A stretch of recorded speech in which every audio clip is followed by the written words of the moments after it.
Olá pessoal, vou apresentar para vocês hoje a química e as funções de lipídios. Antes de a gente começar a falar de lipídios propriamente ditos, dos tipos de lipídios, a gente vai definir os lipídios. O que seria lipídios? O que você entende por lipídios? Lipídios eles são moléculas apolares, ou seja, insolúveis em água, que têm a característica de conter grandes cadeias hidrocarbonadas, ou seja, compostas por carbonos e hidrogênios.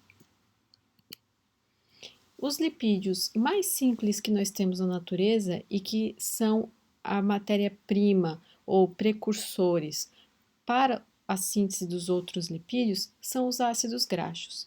Os ácidos graxos eles são caracterizados por possuírem uma cadeia hidrocarbonada, que nós estamos vendo na imagem, é composta por número par de carbonos. Ele possui em uma das suas extremidades um ácido carboxílico, daí o nome ácido graxo, e essa cadeia hidrocarbonada ela é totalmente insolúvel em água.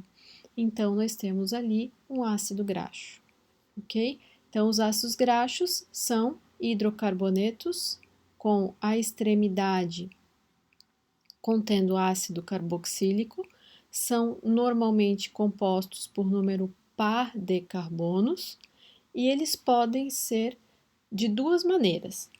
Eles podem ser saturados ou insaturados, dependendo da sua cadeia carbônica. Se na cadeia carbônica eu tiver a presença de duplas ligações, esta molécula é insaturada. Cada insaturação corresponde a uma dupla ligação presente na cadeia. Eu posso ter lipídios monoinsaturados, quando eles têm uma ligação dupla apenas na cadeia carbônica entre os seus carbonos, e eu posso ter ácidos graxos poliinsaturados, quando eles têm mais de uma dupla ligação na cadeia carbônica. Esta dupla ligação, demonstrada no lipídio insaturado da imagem, ela corresponde a uma ligação do tipo cis, em que os dois hidrogênios estão localizados no mesmo lado da molécula. Isso faz com que a molécula adquira uma dobra pela repulsão entre as cargas positivas dos hidrogênios. Então, na imagem de cima do lipídio saturado, eu tenho hidrogênios em todos os lados, não está faltando hidrogênios na cadeia carbônica, então ela é uma cadeia linear sem dobras, enquanto que na segunda imagem eu tenho a falta de dois hidrogênios do lado de baixo da cadeia carbônica. Isso faz com que eu tenha uma dobra na cadeia desempenhada pelos hidrogênios de cima. Então, esse tipo de lipídio é um lipídio insaturado, monoinsaturado. Eu posso classificar os ácidos graxos também quanto ao tamanho da cadeia deles. Eles podem ser classificados como ácidos graxos de cadeia curta, se eles tiverem de 4 a 12 carbonos na sua cadeia, e eu posso classificar eles como ácidos graxos de cadeia longa, se eles tiverem entre 14 e 24 carbonos na sua cadeia. Como que eu vou saber, se eu estiver lendo algum material sobre lipídios, como que eu vou saber se esse ácido graxo ele é um ácido graxo de cadeia longa ou de cadeia curta? Eu vou olhar para a identificação que é feita a partir dele. Então, todo ácido graxo ele é identificado da seguinte maneira. Ele tem ali, como na letra A denominação 18, normalmente pode vir um C na frente, dizendo C18 ou apenas o número. 18 indica o número de carbonos que esse ácido graxo possui, 2 pontos, e ele vai ter um número. Se esse número for 1, igual na letra A, isso indica que ele tem uma insaturação. Então, o lipídio, o ácido cis-9-octadecenoico, ele é um ácido graxo com 18 carbonos e uma dupla ligação. Esse delta 9 indica o local da dupla ligação. Em qual carbono eu tenho a dupla ligação? Então, é um ácido graxo de cadeia longa e monoinsaturado. O segundo é um ácido graxo com 20 carbonos, também é um ácido graxo de cadeia longa e poliinsaturado. Ele tem 5 duplas ligações. Onde estão as duplas ligações? No carbono 5, no 8, no 11, no 14 e no 7. Ok? Então, assim eu identifico os ácidos graxos. Eu posso ter simplesmente o nome dele com essa descrição entre parênteses do lado, eu não preciso olhar a estrutura química desta molécula, para ter ideia de quais as características esse ácido graxo possui, certo? Se esse ácido graxo for saturado, como primeiro lá, como que eu definiria, eu identificaria o primeiro lá demonstrado na primeira imagem, que é um ácido graxo saturado? Quantos carbonos eu tenho? Tenho 10 carbonos e eu não tenho nenhuma dupla ligação. Então, eu tenho ali 10, 2 pontos, 0. Isso indica que ele é um ácido graxo de cadeia curta e saturado. Ok? Aqui eu tenho uma representação mais esquemática dos ácidos graxos, então com o seu grupo carboxila, que a gente chama de cabeça polar, porque esse grupamento reage com a água, ele interage com a água, fazendo com que a molécula tenha uma cabeça polar.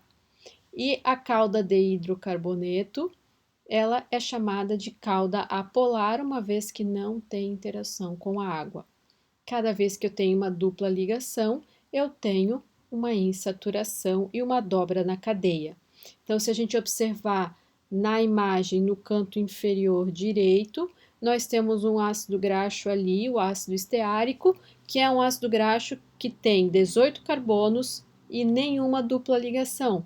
Então, ele é um ácido graxo de cadeia longa e saturado. Enquanto o ácido oleico, ele é um ácido graxo do mesmo tamanho que o esteárico, 18 carbonos de cadeia longa, porém tem uma dupla ligação, no carbono 9, certo? Então, olha só, aqui tem uma representação do empacotamento de lipídios. Como todo sistema biológico é à base de água, quando os lipídios se encontram no sistema biológico, ele precisa dar um jeito de se separar da água, já que ele não é solúvel em água. Então, o que eles fazem? Os lipídios, os ácidos graxos, eles acabam se agregando. Ácidos graxos saturados têm uma facilidade maior em formar placas de gordura, uma vez que a estrutura deles é linear. Então, eles se encaixam perfeitamente, um pertinho do outro, formando uma placa estável de gordura. Por isso, eles são sólidos em temperatura ambiente. Já os lipídios insaturados, os ácidos graxos insaturados, eles não conseguem se agregar de forma tão estável por causa das dobras presentes na cadeia deles. Então, esses lipídios formam placas de gordura instáveis, que têm dificuldade em manter a sua agregação. Por isso, eles são líquidos em temperatura ambiente. Os lipídios, os ácidos graxos de origem animal, eles são todos ácidos graxos saturados, enquanto os ácidos graxos de origem vegetal, eles possuem uma mistura entre ácidos graxos saturados, monoinsaturados e poliinsaturados. Por isso que óleos e gorduras são diferentes. Os óleos são formados principalmente por ácidos graxos insaturados, enquanto as gorduras são formadas predominantemente por ácidos graxos saturados. Aqui tem mais uma demonstração para vocês de ácido graxo saturado na primeira linha, do ácido graxo insaturado cis, presente, por exemplo, no óleo de oliva, e os ácidos graxos trans. Qual é a diferença?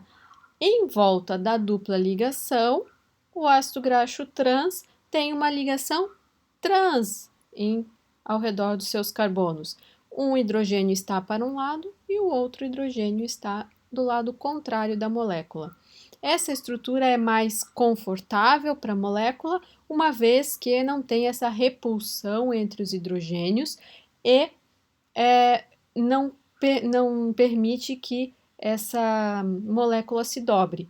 Então, o ácido graxo trans é um ácido graxo que teve uma rotação em um hidrogênio ao redor do seu carbono, fazendo com que ele fique numa ligação trans em relação ao outro carbono.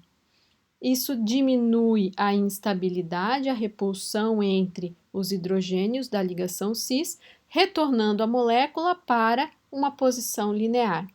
Então, o ácido graxo trans, ele é uma gordura insaturada, porém que se comporta como um ácido graxo saturado, pois ele tem estrutura linear. Sendo assim, ele forma placas de gordura estáveis. O ácido graxo trans, ele não é natural. Poucos seres vivos produzem ácido graxo trans. Normalmente, ele é produzido por bactérias presentes no rumen dos animais ruminantes, bois, cabras, ovelhas, e você pode ingerir esses ácidos graxos naturais se ingerir esse tipo de carne. Se você não ingere esse tipo de carne, você provavelmente pode ingerir o ácido graxo trans de origem industrial. Quando você aquece por um determinado tempo, a uma determinada pressão, esses ácidos graxos, você tem aumento da energia cinética entre as moléculas, elas começam a se chocar e essa molécula, que era cis, pode virar trans por ser mais confortável para ela manter essa estrutura sem estar dobrada. Então, se você aquece um óleo monoinsaturado, principalmente, você tem grandes chances de produzir gordura trans. Aqui tem a demonstração de alguns ácidos graxos poliinsaturados, mostrando ali que em cada dupla ligação que você tem na cadeia carbônica, você tem uma dobra ao redor desta dupla ligação, ok? Ácido oleico, linoleico, araquidônico são exemplos de ácidos graxos poliinsaturados. Todos são de origem vegetal, estão presentes na membrana das células biológicas. Aqui nós temos, mais uma vez, os ácidos graxos. Na primeira linha, o ácido esteárico é um ácido graxo saturado de 18 carbonos, ele é um C18 2.0, enquanto o ácido linoleico é um ácido graxo poliinsaturado, também é um C18, porém 2.2, e o terceiro é o ácido linolênico, ele é um ácido graxo poliinsaturado com 18 carbonos, ele é um C18 2.3, ok? Eles, tanto o ácido linoleico como o ácido linolênico, eles são ácidos graxos classificados como ácidos graxos da família dos ômega 3 e ômega 6. A família dos ômega 3 e ômega 6, eles recebem esse nome porque quando você conta de trás para frente, longe do grupo funcional do ácido carboxílico, começa a contar os carbonos da outra extremidade, você tem a primeira dupla ligação. Se eu falar do ácido linoleico, que é o do meio, eu vou ter a primeira dupla ligação nele, começando da extremidade oposta ao grupo funcional, no carbono 6. Então, eu tenho lá o carbono 1, 2, 3, 4, 5 e o 6. No carbono 6, eu tenho a primeira dupla ligação. Isso significa que esse é ácido graxo da família dos ômega 6. Enquanto o ácido linolênico, ele tem a sua primeira dupla ligação, se eu contar de trás para frente, longe do grupo funcional, começar a contar os carbonos, a primeira dupla ligação está no carbono 3. Por isso, ele é um ácido graxo da família dos ômega 3, ok?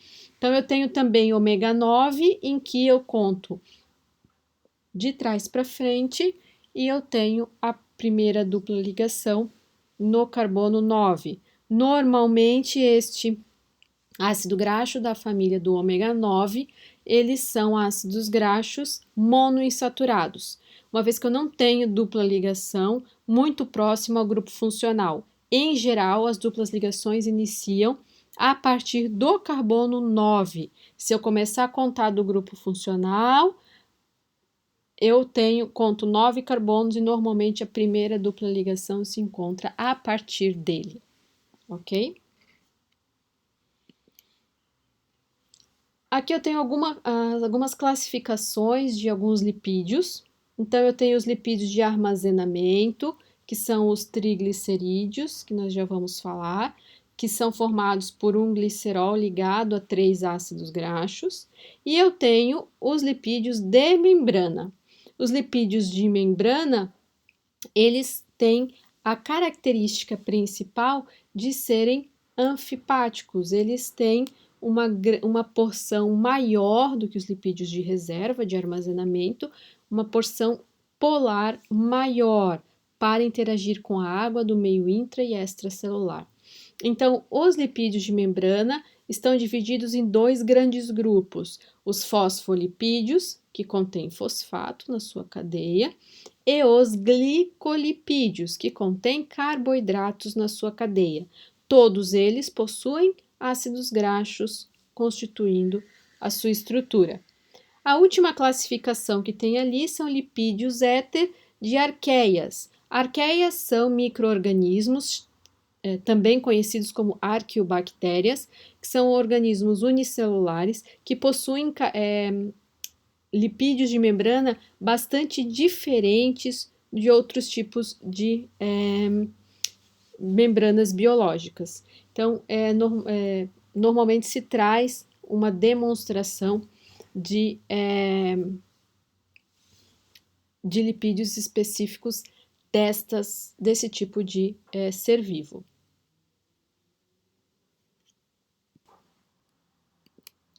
Bom, então vamos falar de vários tipos de lipídios produzidos a partir dos ácidos graxos. Nós temos os primeiros ali, que são lipídios de reserva também, forma de armazenamento de ácidos graxos, tanto em animais como em vegetais, e é a principal forma de lipídio ingerido da dieta. São os triglicerídeos, ou também chamados de triacilgliceróis, com a sigla TAG. Os triacilgliceróis ou triglicerídeos são formados por uma unidade de glicerol, representada em cinza na imagem, ligada a 3 moléculas de ácidos graxos. Essas ligações permitem a formação de um monoacilglicerol com a ligação do primeiro ácido graxo, a ligação do segundo ácido graxo, um diacilglicerol, e a ligação do terceiro ácido graxo, um triacilglicerol. Essa, então, é a forma de armazenamento de lipídios nos seres vivos. Esses ácidos graxos eles podem ser saturados ou insaturados. Outro tipo de lipídio que nós temos é o colesterol. O colesterol ele é ingerido na dieta normalmente, mas também pode ser sintetizado pelo fígado. Então, nós temos 2 fontes, uma fonte endógena e uma fonte exógena. Ele é conhecido como um esteroide, porque ele possui um núcleo tetracíclico que está circulado ali na sua estrutura, que é chamado de núcleo esteroide, por isso que ele é chamado de colesterol. Ele é uma molécula extremamente insolúvel em água, apenas com uma hidroxila, um álcool ali, que interage com a água. Esse álcool pode também interagir com, ligar-se a ácidos graxos, formando o que nós chamamos de ésteres de colesterol.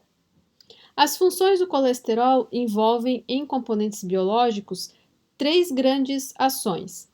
Ele é componente de membrana celular, ele torna a membrana celular mais fluida, mais maleável, ele é precursor de todos os hormônios esteroides e ele é componente de ácidos e sais biliares, que formam a bile.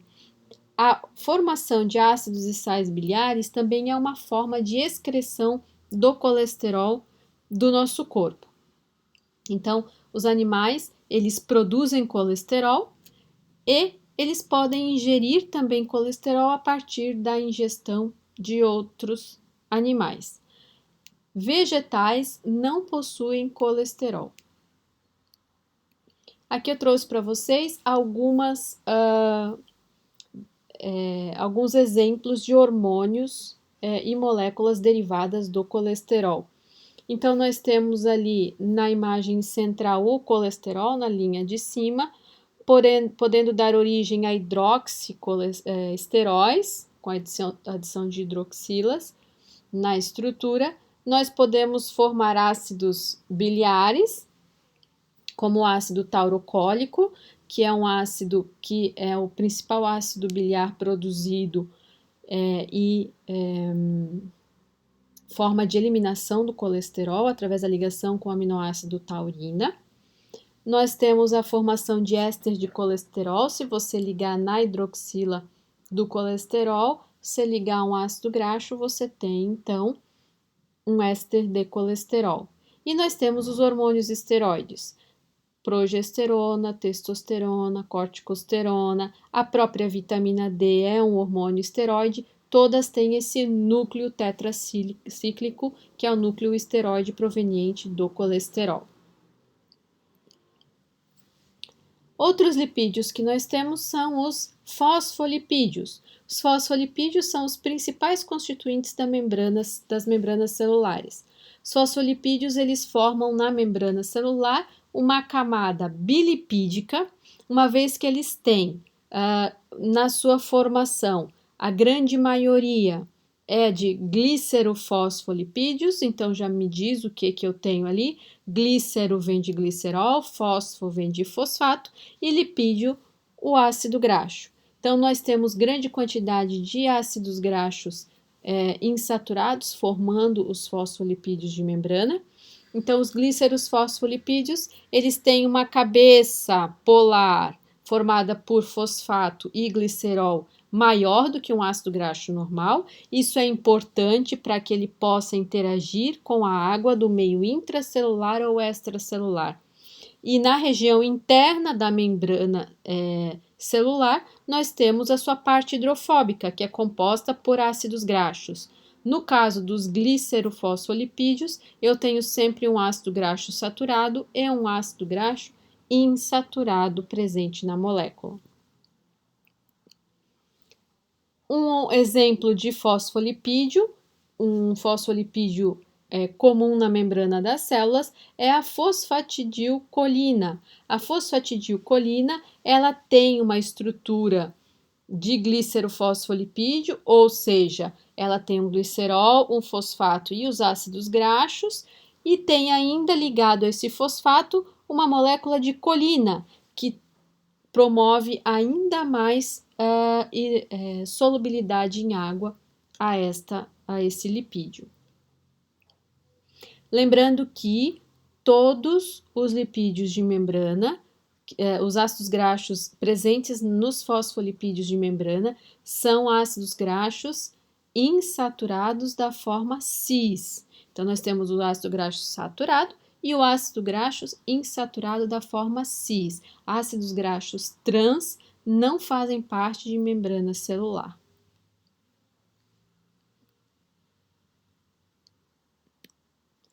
Agora nós temos outro lipídio de membrana, outra classe, que são os esfingolipídios. Os esfingolipídios são a segunda maior classe de lipídios da membrana. A gente tem uma variedade grande de tipos de esfingolipídios, mas constante na sua formação nós temos a esfingosina, que é essa molécula representada ali em rosa na imagem, e um ácido graxo saturado.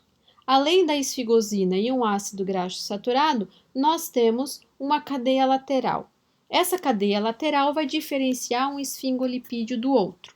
Se essa cadeia lateral for compreendida apenas por hidrogênio, nós temos uma ceramida. Se essa cadeia lateral for compreendida por um fosfato mais uma colina, nós temos ali uma esfingomielina. A esfingomielina é o tipo de lipídio presente em maior quantidade na bainha de mielina dos neurônios e ela auxilia grandemente na condução nervosa. Depois nós temos carboidratos, glicosilcerebrosídeo, que são lipídios presentes nos neurônios, que tem glicose na sua cadeia lateral, lactosilceramida, que nós temos também em neurônios, em células do sistema nervoso central. Então, nós temos lá a glicose ligada à galactose como cadeia lateral, formando a lactose. E nós temos gangliosídeos, que são oligosacarídeos, né, unidades de monossacarídeos ligadas entre si, mas em pequena quantidade. Então, são oligosacarídeos ligados, formando os gangliosídeos. Os gangliosídeos, eles formam um tipo de glicolipídio, assim como o globosídeo e o glicocerebrosídeo, eles formam glicolipídios, que são lipídios ligados a carboidratos. Os gangliosídeos, eles determinam o tipo sanguíneo lá pelo sistema ABO, que eu comentei com vocês quando a gente falou de carboidratos.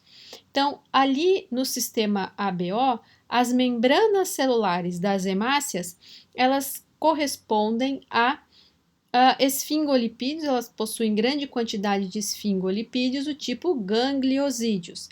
Esses gangliosídeos vão ter unidades monossacarídicas que vão determinar que tipo de gangliosídeo vai ter na membrana da sua hemácia. Dependendo do tipo de carboidrato ligado a esse esfingolipídio, você vai ter um tipo sanguíneo. Então, no tipo sanguíneo do tipo O, você tem ali glicose ligada à galactose, a galactosamina, galactose e fucose. No tipo A, você tem todos esses mais uma glicosamina. E no tipo B, você ao invés de ter glicosamina, você tem uma galactose. Então, dependendo do tipo sanguíneo que você tiver, você vai ter um componente de carboidratos na sua membrana celular, formando então um esfingolipídio ou glicolipídio de membrana.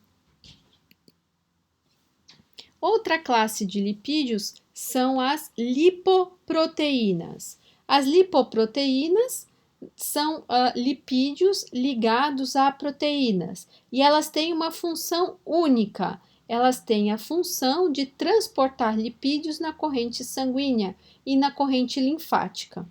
Então, as lipoproteínas, elas existem em diversos tamanhos. As 4 demonstradas ali na imagem são as principais. São os quilomicrons, que são as lipoproteínas de maior tamanho e menor densidade, que elas são carregadas de lipídios.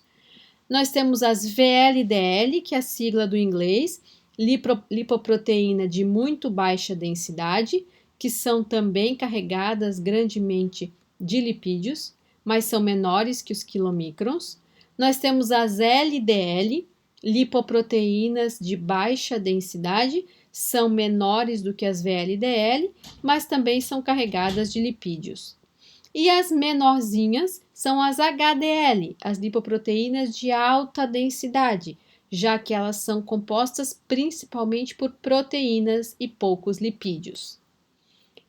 Todas as lipoproteínas, independente do tipo que nós estivermos falando, elas vão ser compostas por um envoltório polar, ou seja, solúvel em água, e um núcleo apolar. A função delas é transportar lipídios no sangue e na corrente linfática. Esses dois fluidos, eles são ricos em água, são formados basicamente por água. Então, eu preciso de moléculas solúveis em água para transportar os lipídios. Eu preciso solubilizar esses lipídios na corrente sanguínea. Então, eu vou formar lipoproteínas. Eu vou formar um envoltório polar que corresponde à presença de colesterol, a maior parte de fosfolipídios e de proteínas. Essas apolipoproteínas são as porções de proteínas separadas dos lipídios. Então, o que eu tenho no envoltório da lipoproteína? Eu tenho colesterol, fosfolipídios e proteínas, que são solúveis em água ou parcialmente solúveis em água. São todas moléculas anfipáticas, porque elas têm que tanto interagir com a água no meio externo, como com lipídios no meio interno. Lipídios que não são solúveis em água, não têm nem interação com a água, são os ésteres de colesterol e os triglicerídeos. Estes lipídios, eles se encontram protegidos da água no interior da lipoproteína. Então, dependendo do tipo de proteína, da quantidade de lipídios e do tipo de lipídio predominante nas lipoproteínas, eu diferencio uma lipoproteína da outra, tá?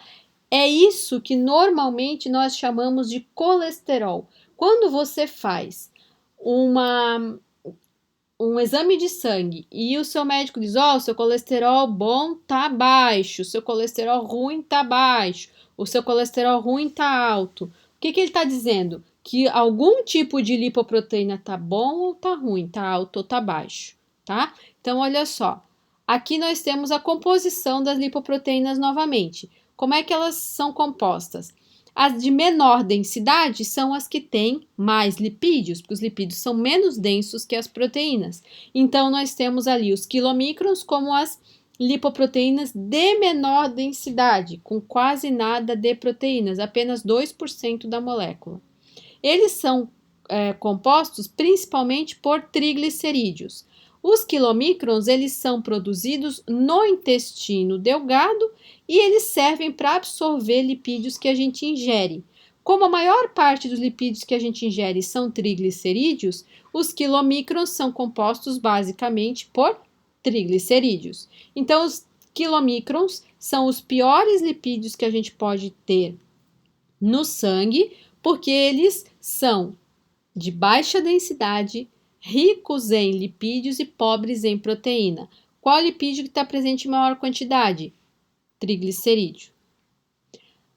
As outras lipoproteínas, VLDL, LDL, HDL, elas são produzidas todas pelo fígado, ok? Então, a VLDL, que é a lipoproteína de muito baixa densidade, ela tem uma densidade um pouquinho maior do que o quilomicron, porém ainda é baixa. Ela corresponde principalmente a triglicerídeos, da mesma maneira como os quilomicrons, porém ela tem uma maior quantidade de fosfolipídios e ésteres de colesterol em comparação aos quilomicrons. E como ela é menor, ela possui uma maior quantidade de proteínas proporcionalmente. O LDL é o tipo de lipídio presente em maior quantidade no sangue e é o famoso colesterol ruim. A densidade dele também é baixa e ele possui na sua estrutura principalmente ésteres de colesterol, que são colesterol ligados a ácidos graxos. Ele possui 23% de proteína e o resto é lipídio. E os HDL são as lipoproteínas menorzinhas em tamanho, porém com uma densidade maior, porque mais da metade delas, 55%, corresponde a proteínas, enquanto apenas 4% corresponde a triglicerídeos, 15% a ésteres de colesterol. Então, os lipídios que ela tem em maior quantidade são os fosfolipídios. Fosfolipídios possuem na sua estrutura um ácido graxo saturado e um ácido graxo insaturado. Lembra que a gente falou antes? Por isso que se eu quiser aumentar os meus níveis de colesterol bom, que é o HDL, eu preciso ingerir lipídios insaturados, ácidos graxos insaturados, ok? Que são de origem vegetal. Eu não consigo produzir, nenhum animal produz lipídios insaturados, ok? Aqui tem o metabolismo deles, mais ou menos o que eu falei. Se a gente começa ali no enterócito, que é na região inferior esquerda da figura, ali no intestino, nós comemos gordura que está lá no estômago, ela passa para o intestino, o fígado libera através da vesícula biliar os sais biliares para fazer a digestão de gorduras e os lipídios são então absorvidos na forma de triacilgliceróis, o tag que está escrito ali. Então, ali eu tenho o númerozinho 1, eu tenho a absorção dos lipídios. Como que eu absorvo? Eu não posso jogar triacilglicerol na corrente sanguínea, então eu tenho que formar lipoproteína. Como é que eu vou fazer isso? Eu vou formar os quilomicrons, que são moléculas grandes e carregadas de triglicerídeos. Ele vai começar a distribuir para os tecidos esses triglicerídeos. Nós temos ali quem recebe miócito, que são os músculos, o tecido adiposo, que é o tecido gorduroso, e as glândulas mamárias, são os principais tecidos que recebem lipídios dos quilomicrons. Quando o quilomicron passa por esses tecidos e é direcionado ao fígado, ele então é chamado de quilomicron remanescente, porque ele vai ser degradado, o fígado é o único que consegue captar este quilomicron e degradar ele em proteínas, fosfolipídios, separar todas as unidades. A partir do momento que ele separa essas unidades que compõem a lipoproteína, nós temos a formação das VLDL. Segue a flechinha azul, entra no fígado e nós temos ali a decomposição dos quilomicrons. Os quilomicrons, então, são convertidos em VLDL, que são moléculas menores que trafegam na corrente sanguínea e levam, então, lipídios para outros tecidos, como as glândulas suprarrenais, gônadas, que usam o colesterol para sintetizar hormônios, os músculos, que usam lipídios, principalmente triglicerídeos, para a produção de energia, e principalmente para o tecido adiposo. O tecido adiposo, ele possui a maior reserva de lipídios do nosso corpo. Os VLDL que vão perdendo lipídios, vão ficando menores, eles se transformam em IDL, que é lipoproteína de densidade intermediária, e depois em LDL, que é lipoproteína de densidade baixa. Essa densidade baixa porque tem menos lipídio ainda. E aí eles vão sendo captados, os LDL, por receptores presentes nas membranas ou do fígado ou do próprio tecido adiposo. Tá? Então aqui nessa imagem eu tenho uma partícula. Aqui eu tenho para mostrar para vocês uma célula com receptor para LDL. Então, nós temos ali fora da célula uma partícula de LDL que se aproxima da célula e então é reconhecida pelo receptor de membrana. Esse receptor vai fazer com que ocorra uma endocitose desse LDL. Esse LDL vai ser incorporado pela célula e direcionado ao lisossomo. Esses lisossomos vão fazer a digestão dessa célula, dessa lipoproteína, e vai então separar a parte proteica, que é degradada em aminoácidos, a parte de lipídios, triglicerídeos, fosfolipídios é degradada em ácidos graxos e separa a parte de colesterol. Ácidos graxos voltam a formar triglicerídeos para ficarem armazenados no tecido adiposo e o colesterol permanece no tecido adiposo armazenado. Os aminoácidos são utilizados para produzir outras proteínas. Então, dessa maneira, tanto no fígado como no tecido adiposo, os LDL são captados para dentro das células e tirados da corrente sanguínea, ok? Mas por que então o LDL é ruim? Porque ele tem muito lipídios, ele é conhecido como colesterol ruim e ele transporta esses lipídios na corrente sanguínea. Outra característica que torna ele um colesterol ruim, uma lipoproteína ruim, é o alto a alta afinidade que ele tem para locais de lesão, para processos inflamatórios. Então, pessoas que possuem, por exemplo, hipertensão arterial e contém uma grande quantidade de LDL na corrente sanguínea, essas pessoas, pela pressão aumentada do sangue na parede dos vasos sanguíneos, causam microlesões nesses vasos sanguíneos que fazem com que ocorra a ativação de células de defesa, que nós chamamos de monócitos, para essas regiões de microlesão. Nessa região, nós temos a oxidação das partículas de LDL. Elas são atraídas por essa região e então os monócitos, que são as células de defesa, eles vão fazer o processo de defesa dessa oxidação. Então, eles começam a sair da luz do vaso, do sangue, e entrar dentro da parede da membrana, na matriz extracelular da parede do vaso sanguíneo. A partir desse momento, as LDL oxidadas, elas vão atrair os monócitos que vão se tornar macrófagos. Os macrófagos são células que fazem a fagocitose, ou seja, eles captam corpos estranhos de uma determinada região, como se fossem aspiradorzinhos que vão limpando toda a região. Nesse caso, as moléculas estranhas são os LDL oxidadas. Essas LDL oxidadas começam a encher os macrófagos, que se tornam então o que a gente chama de células espumosas, que são ricas em gotículas de ésteres de colesterol que ficam ali acumuladas. Elas vão se agregando, porque essa célula espumosa também tem um citoplasma de água, então as gotículas de éster de colesterol, que é insolúvel, vão agregando uma outra, formando então essas camadas de gordura.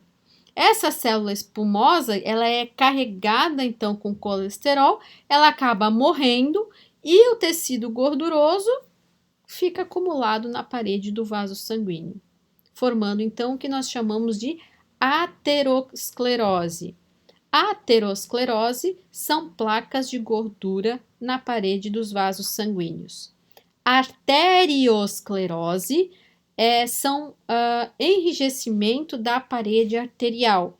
Então, você não tem deposição necessariamente de gordura na arteriosclerose. Apenas a aterosclerose corresponde à deposição de gordura na parede dos vasos sanguíneos.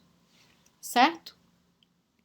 Aqui nós temos uma lista de exercícios para vocês realizarem, para a gente discutir na próxima aula, e uma atividade em que eu gostaria que vocês fizessem e enviassem para mim. Ela está prevista lá no plano de ensino. Essa atividade vocês vão realizar ou individualmente ou em duplas. Vocês podem se organizar para fazer em duplas também, tá? Então, vocês vão pegar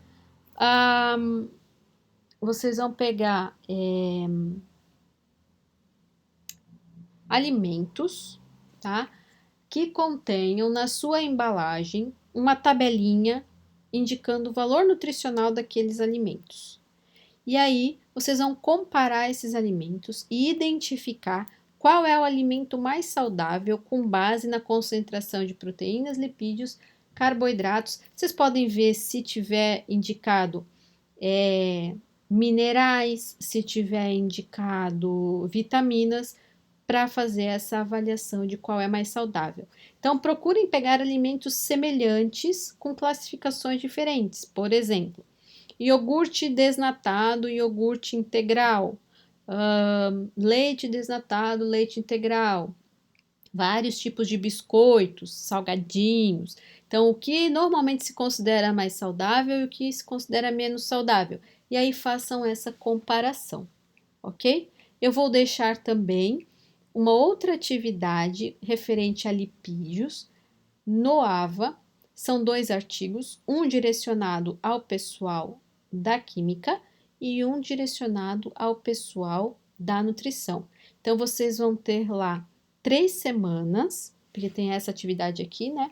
Então, vocês terão 3 semanas para me enviar a atividade do artigo, ok? Que eu vou explicar lá no AVO para vocês como que é, certo?